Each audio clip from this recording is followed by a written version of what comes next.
fans, do you want to win your share of $100,000? Simply enter the houseofboxing.com Fight Night Prediction Challenge.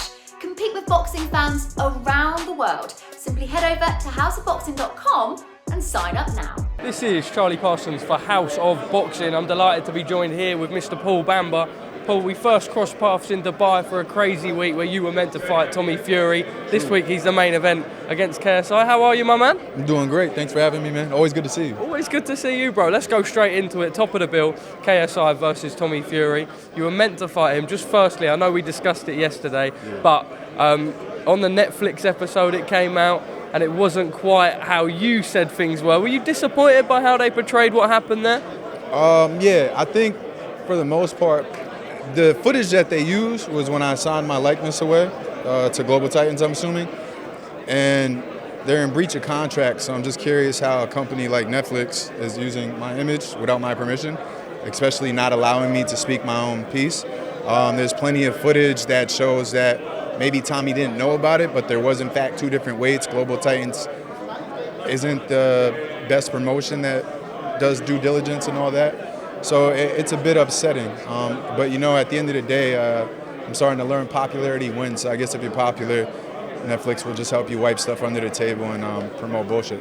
Well, let me talk about the main event then. They may be doing that, but I've got to ask you anyway. He fights KSI. KSI goes into this as a big underdog. I think the only real edge that people are giving him is the fact that he is built for the big occasions. He's done it, whether it be music, acting, boxing. Tommy has, I suppose, the Jake Paul fight, the biggest of his, but it will be different to what he's experienced Saturday. What's your prediction for that one?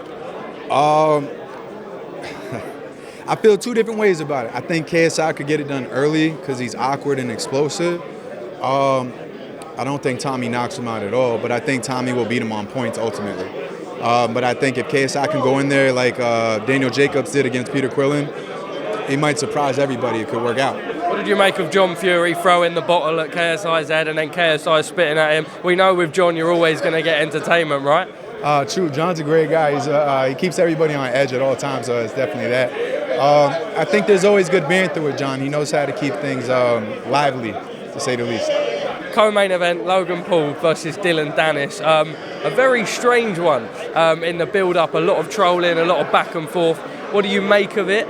And I suppose Dillon doesn't come from the background of boxing, right? He's jiu-jitsu by trade. Yesterday he did grappling at the open workout.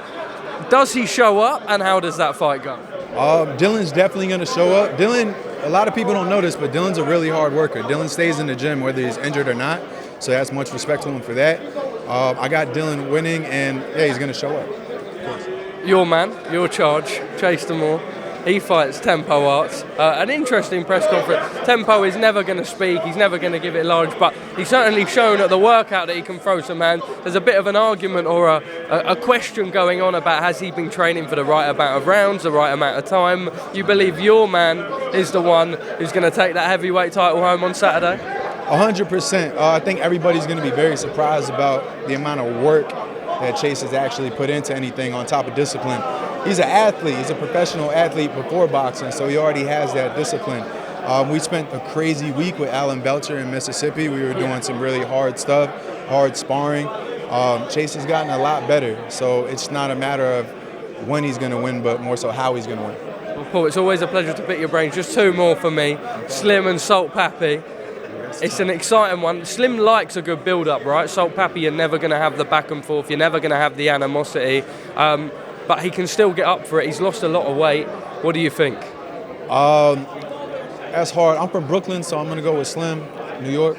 I think Slim does it. I don't think Salt is used to people coming at him with bad intentions. I think when people don't really fear him, it becomes a much more evenly matched fight, like we saw with when Anthony was fighting or hugging him, whatever you want to call it. But yeah, I think Slim gets it done. I think it goes to decision. I think Slim outworks him. Finally from me, Walid Sharks against Deen the Great. A little bit interesting. He just wasn't giving anything back. Toilet roll was thrown at the team. The team was shouting out, but nothing from Walid. Razor silent. I suppose that's a man who's focused, but on a big card like this, I know you're a big talker. You have to give it sometimes, right? Yeah, I think the I got Deen, by the way, but I think what Walid's downfall last time was getting too comfortable and thinking he already had it in the bag, not realizing you got like a round and a half left. So maybe the reason he's not really engaging too much is so he could stay level-headed and just focus on the task at hand. I think the result ends up being the same, though, with maybe a bit more like style to it now that Deen actually has been boxing for quite a while. Well, Paul Bamba, always lovely to speak to you, my man. Make sure, if you're watching, tune into houseofboxing.com and make your predictions to win $100,000 in tax-free cash. Thank you, brother. Appreciate it. Yeah, I know.